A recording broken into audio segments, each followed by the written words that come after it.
ये मैं इमरान खान के लिए भी कहता हूँ और ये मैं शहबाज शरीफ साहब के लिए और मुस्लिम लीग नून के लिए भी कहूँगा, ये प्लीज़ हमें ना ये वाले भाषण मत दिया करें। जब हम आएंगे तो जय जयकार होगी, लोग मिठाइयाँ बांटेंगे और लोग कहेंगे जनाब कमाल हो गया, जनाब शेर आ गया। मुझे आज एक मुल्क के वजीर आजम से ज्यादा एक बाप जो है वो एहतजाज करता हुआ नजर आया। ये ढीलों की सियासत कभी नहीं चलती, आप लाख कोशिश कर लें। आज आपकी पार्लियामेंट अगर मजाक बन के रह गई है, उसमें आप जिम्मेदार हैं इसके। मत किया करें इस तरह की तकरीरें, लोग और मजाक उड़ाते हैं आपका। देख लीजिएगा अगली 24 घंटे के अंदर और भी मीम्स निकलेंगी आपकी। अस्सलाम वालेकुम नाज़रीन, मैं हूं मंसूर अली खान, अपने डिजिटल चैनल पे आपको खुश आमदीद कहूँगा। नाज़रीन, आज जो इस वीलॉग में मैंने चंद बातें आपके साथ शेयर करनी हैं। एक तो मामला है मौजूदा मेरे छोटे कायद शहबाज शरीफ साहब का, जिन्होंने एक बड़ी लंबी तकरीर आज कौमी असम्बली में की, और उस तकरीर की वजह क्या थी, उसका मतन जो है वो क्या बताता है, कुछ उसके ऊपर और पसे पर्दा जो चंद खबरें चल रही हैं मैं उसके ऊपर भी बात करूँगा।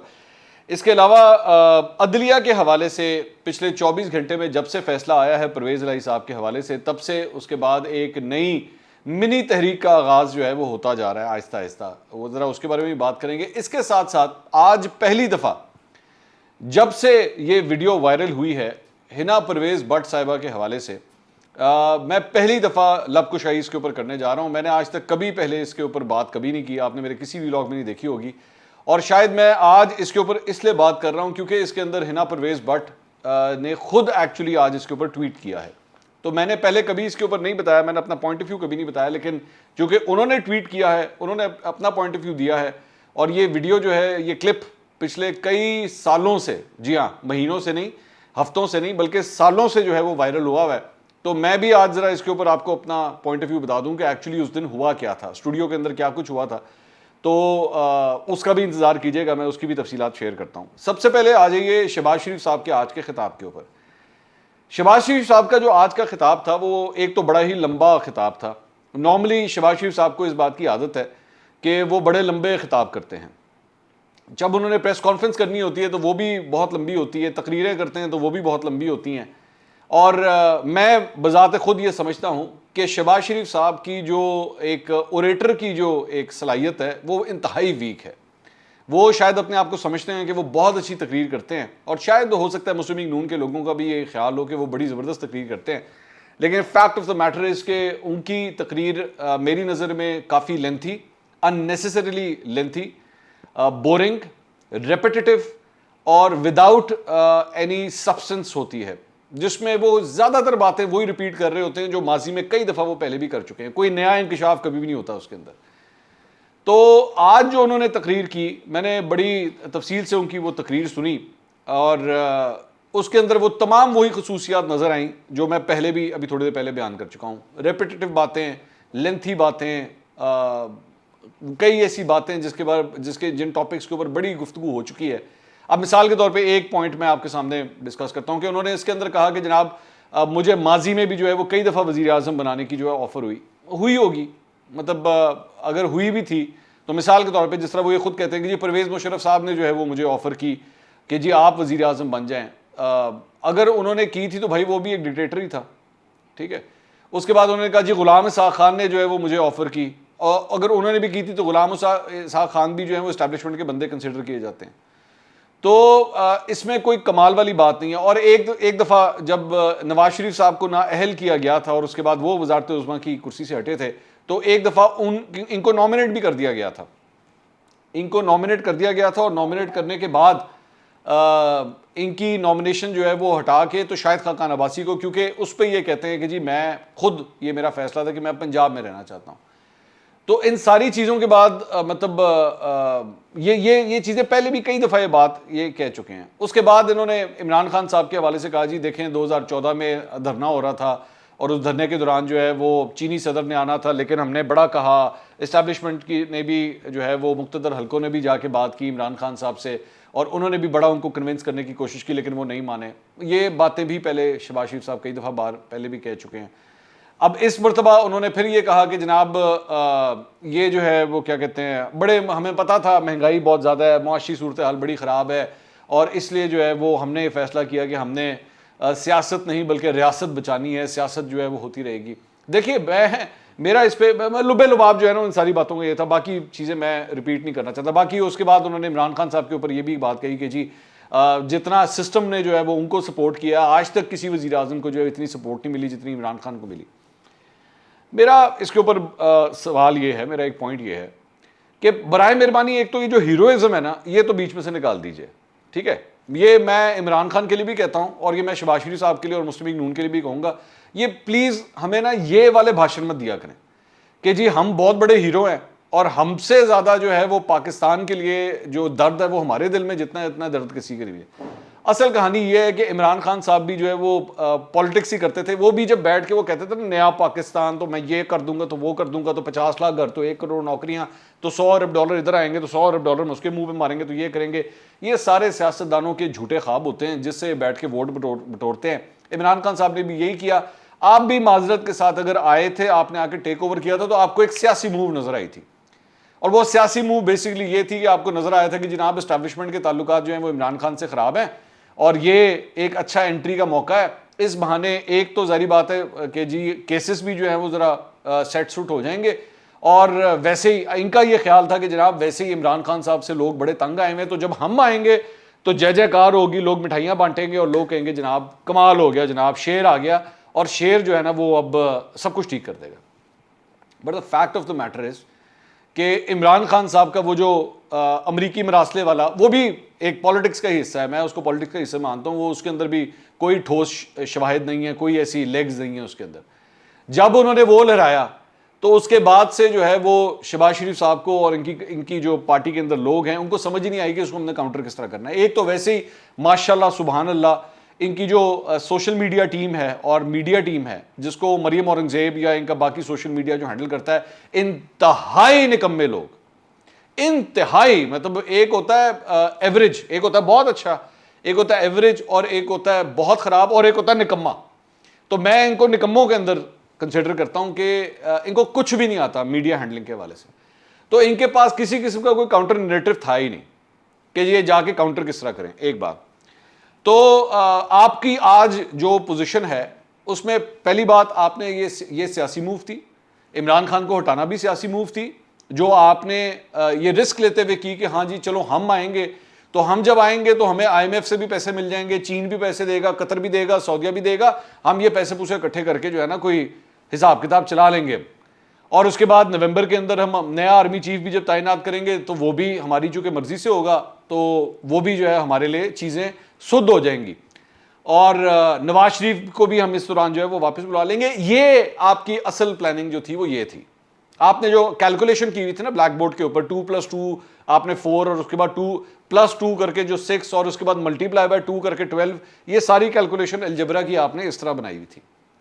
लेकिन हकीकत यह है कि इमरान खान के पास सोशल मीडिया का जो हथियार था उसको उसने अपने नैरेटिव को बेचने के लिए जो है वो टिका के इस्तेमाल किया, जो कि बोगस है, जो कि एब्सोल्यूट बोगस है। वो उधर भी बोगस है, कोई उसमें उसने बैठ के मतलब वो मजहब कार्ड भी खेला, गद्दारी कार्ड भी खेला और आप जो है वो सिर्फ एक पंचिंग बैग की तरह खड़े रहे और आपको कुसोनू पड़ते रहे, फ्रैंकली स्पीकिंग। तो अब बैठ के चीखें मारना और जी देखें ये हो गया वो हो गया, हमें सपोर्ट नहीं मिली, आपकी अपनी पार्टी में आपकी सपोर्ट नहीं है। चले मैं खुल के बात कर देता हूं, आपकी तो अपनी पार्टी में आपको सपोर्ट करने वाले लोग नहीं है, वो तो आपके अपने नैरेटिव के साथ खड़े होने के लिए तैयार नहीं है। तो अब मतलब मिसाल के तौर पे लंदन और पाकिस्तान के दरमियान ये डिस्कशन हो रही है कि असेंबलियां चलानी है कि नहीं चलानी। आप यकीन कीजिए कि जिस दिन से ये हुकूमत आई है, आप नोट कर लीजिए, जिस दिन से ये हुकूमत आई है, ये तब से लेकर आज तक, ये आज आप तकरीबन अगस्त में एंटर होने वाले हैं, इनको अभी तक इस बात का नहीं पता कि इनकी हुकूमत चलनी है कि नहीं चलनी। अब वो जारी बात है इसमें कहेंगे देखें जी एस्टैब्लिशमेंट ने हमें उस तरह सपोर्ट नहीं किया जिस तरह इमरान खान को मिलती थी, अदलिया की जानिब से भी हमारे खिलाफ जो है वो फैसले आए, इस तरह की बात है। बात सारी ये है कि ये सारा कमाल तो शहबाज शरीफ ने करके दिखाना था। आपकी पार्टी के अंदर जो ये जो रोल था ये तो शहबाज शरीफ साहब करते थे ना कि मैं सेटिंग कर लाऊंगा तो मैं सारा कुछ कर लूंगा, तो क्रेडिट उनको जाता है इस बात का। मुझे समझ नहीं है कि आज शहबाज शरीफ साहब किस बात की चीखें मार रहे थे, किस बात का एहतजाज कर रहे थे। आपने तो करके, ये फॉर्मूले तो सारे आपके हैं, इसको करने वाले इसके फ्रंटमैन तो आप हैं, तो आज किस बात के ऊपर रौला रप्पा डाल रहे हैं। The fact of the matter is कि आपने जो फॉर्मूले बनाए, आपने जो स्ट्रैटेजी बनाई वो फेल हो गई, वो फेल हो गई। आपकी पार्टी भी बदनाम हुई, गालियां भी आपको पड़ रही हैं, महंगाई की जिम्मेदार भी आप ठहराए गए, लोड शेडिंग की जिम्मेदार भी आप ठहराए गए, IMF के साथ डीले इमरान खान करके गया, क्रेडिट आपको दिया जा रहा है कि जनाब तुसी किया ये सारा कुछ। ये होता है नैरेटिव बिल्डिंग, और ये होता है, ये जो रीढ़ की हड्डी है आज के दौर में किसी भी सियासी जमात की, वो होता है उसका इंफॉर्मेशन डिपार्टमेंट। और आपका इंफॉर्मेशन डिपार्टमेंट हुआ है फेल, जिसकी वजह से आज आपको ये कुट पड़ रही है, क्योंकि आपके पास स्ट्रेटजी कोई नहीं है। आपने बैठ के रिश्तेदारों को बैठ के जिम्मेदारियां ठहरा दी, जनाब सोशल मीडिया ये चलाएगा, मेन स्ट्रीम मीडिया ये चलाएगा। और मैं तो नाम भी जानता हूं, ये ऑलरेडी आ भी चुके हैं सोशल मीडिया पे कि किस किस को क्या क्या जिम्मेदारी दी गई, तो ये आपका कसूर है, इसमें कोई कसूरवार नहीं है। इमरान खान अगर तगड़ा है तो इमरान खान को एडवांटेज ये भी है कि आगे से ऑपोजिशन भी निकम्मी है, और इस निकम्मी ऑपोजिशन की जो मीडिया टीम है वो उनसे भी निकम्मी है, वो उससे भी ज्यादा निकम्मी है। तो चीखे मारने का फायदा नहीं है। ये मुझे आज frankly speaking and I have to say it कि मुझे आज एक मुल्क के वजीर आजम से ज्यादा एक बाप जो है वो एहतजाज करता हुआ नजर आया कि मेरे बेटे को जो है वो सीएम पंजाब की कुर्सी से क्यों हटाया। ठीक है, मुझे ये झलक नजर आई कि हाय मेरे बेटे को जो है वो क्यों ये फैसला किया आपने। मर गए थे लोग पूरी मुस्लिम लीग नून के अंदर, पंजाब के अंदर बंदा कोई नहीं था आपके पास जिसको आप ये जिम्मेदारी दे सकते थे। आप भी तो घूम फिर के एंड जाके शरीफ ही होता है आपका कि जनाब इसी को हमने सीएम बनाना है, इसी को ऑपोजिशन लीडर बनाना है, यही हमारा सारा कुछ है। और मेरे भाई जब फैमिली लिमिटेड कंपनियों की तरह चलाएंगे तो फिर ये तो होगा आपके साथ। आज किसी को पूरे पंजाब के अंदर, शर्म वाली बात है ये आप लोगों के लिए शर्म का मुकाम है कि बंदा कोई नहीं निकला जो जाके आपके लिए एहतजाज कर सके कि हाय हमजा शहबाज को उतारता। यहां खड़ी है आज आपकी पॉलिटिक्स, धेले की पॉलिटिक्स नहीं है आपकी इस मामले में। आपने शहबाज शरीफ साहब ने, आज कहा जा सकता है कि वो जो मुस्लिम लीग नून का शेर था ना उसको बिल्ली बना दिया है। अगली दफा बराए मेहरबानी जब 2023 का या जब भी जनरल इलेक्शन होगा ना, इलेक्शन कमीशन ऑफ पाकिस्तान को कहिएगा हमें शेर का निशान नहीं बिल्ली का निशान दें, बिल्ली के ऊपर मोहर लगवाइएगा अगली दफा। और इसका क्रेडिट जाता है शहबाज शरीफ साहब को। जब आप बैठ के डीले खड़काएंगे ना रात को तो रातों रात फारिग भी होंगे, और यही हुआ आपके साथ कि कल रात को ही आपको फारिग किया गया। कल रात को ही जो है वो हमजा शहबाज को हटा के एक नया वजीर आला आया। ये होता है डीलों का नतीजा। ये डीलों की सियासत कभी नहीं चलती। आप लाख कोशिश कर लें, सीखें, आज भी सीखें। जब तक मुस्लिम लीग नून जो है वो जम के खड़ी रही, मुस्लिम लीग नून ने फैसला किया कि नहीं यार मजीद हम नहीं बर्दाश्त करेंगे, वोट को इज्जत देनी है और हमने ये इन मुसीबतों को और बर्दाश्त नहीं करना। वो भी मैं तो खैर वो भी कहता हूं कि वो भी एंटी एस्टैब्लिशमेंट का टोपी ड्रामा था, लेकिन तब भी फिर भी 2-4 लोग आप लोगों की इज्जत करते थे इस बात के अंदर। वो 2-4 लोगों की इज्जत भी गवा दी आज आपने। तो आज मैं हैरान हो रहा था ये कौमी असेंबली में खड़े होकर किस बात की चीखें मार रहे हैं। और जब आप ये सब कुछ कर रहे थे, मतलब शहबाज शरीफ साहब जब ये सब कुछ कर रहे थे, जरा थोड़ा सा अपना चेहरा 90 डिग्री से, वो जो आप स्पीकर की तरफ देख रहे थे ना, जरा थोड़ा सा राइट पे यूं करके मुड़ के देखना था। देखना तो था वो अपोजिशन लीडर की सीट के ऊपर कौन बैठा हुआ है, राजा रियाज। उसको उस कुर्सी तक किसने पहुंचाया? आपने पहुंचाया, इस जमहूरियत का मजाक उड़ा के। ये सारा कुछ आपका किया धरा है भाई, ये सारा सेटअप आपने बनाया हुआ है। आज आपकी पार्लियामेंट अगर मजाक बन के रह गई है, उसमें आप जिम्मेदार हैं इसके। आपने बैठे बिठाए जो कुछ, मतलब ये मैं इसका क्रेडिट दूंगा शहबाज शरीफ साहब को, बल्कि मैं नून लीग के लोगों को कहूंगा अगली दफा शहबाज शरीफ साहब से जाके मिले ना तो उनको थपकी दीजिएगा, यहां पे यूं करके ना थपकी दीजिएगा कि माशाल्लाह 3.5 साल 4 साल जो भी नैरेटिव बिल्ड किया गया था, कमाल महारत से 3.5 महीने में उसका बेड़ा गर्क करके रख दिया। वो इंग्लिश का एक मुहावरा है, it is easier to destruct rather than construct. Construct करना बड़ा मुश्किल काम होता है, डिस्ट्रक्ट करने में सिर्फ चंद मिनट लगते हैं। मुस्लिम लीग नून की सियासत में शहबाज शरीफ साहब ने माशाल्लाह कमाल महारत से मुस्लिम लीग नून का बेड़ा गर्क करके दिखाया है।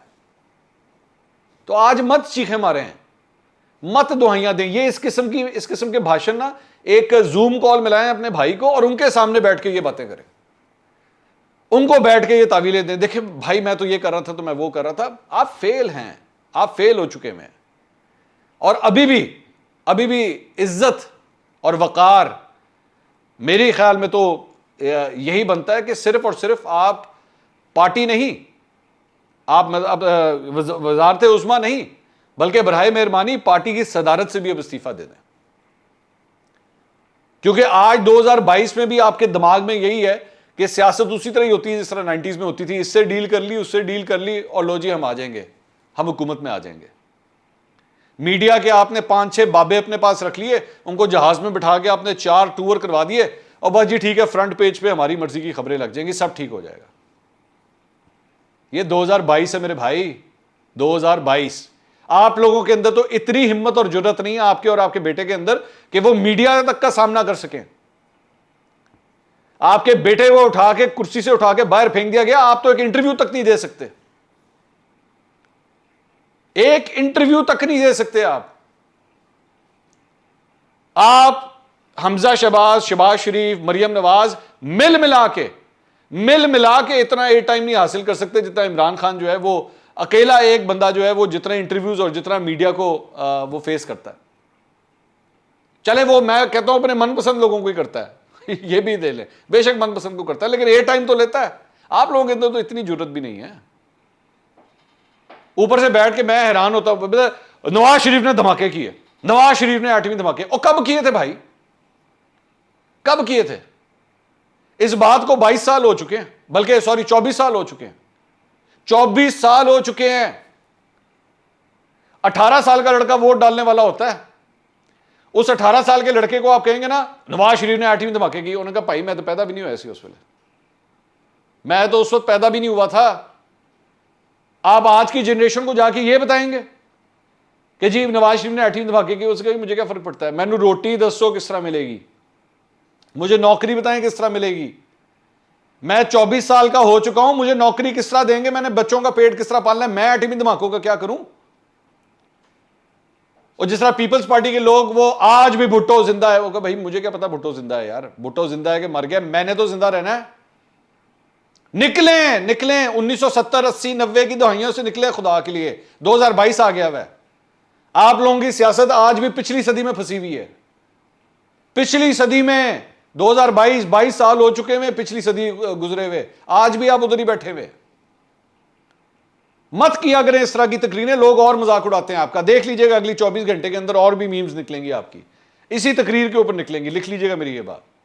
मैं अब बात जरा लंबी हो गई, मैंने शुरू में आपसे कहा था कि मैं हिना परवेज भट्ट के हवाले से मैं गुफ्तगू करूंगा, मैं चूंकि उस पर जरा तफसील से बात करना चाहता हूं, मेरा ख्याल में टाइम काफी हो गया है, वो फिर लोग आपको पता है फिर लोग कमेंट भी करते हैं कि जनाब एडे लंबे वीलॉग ना बनाया करो। मैं जरा तफसील में बात करना चाहूँ, इंशाल्लाह अगले वीलॉग में जरा मेरा पॉइंट ऑफ व्यू भी आपके सामने, अगला वीलॉग देखना मत भूलिएगा। अल्लाह हाफिज़।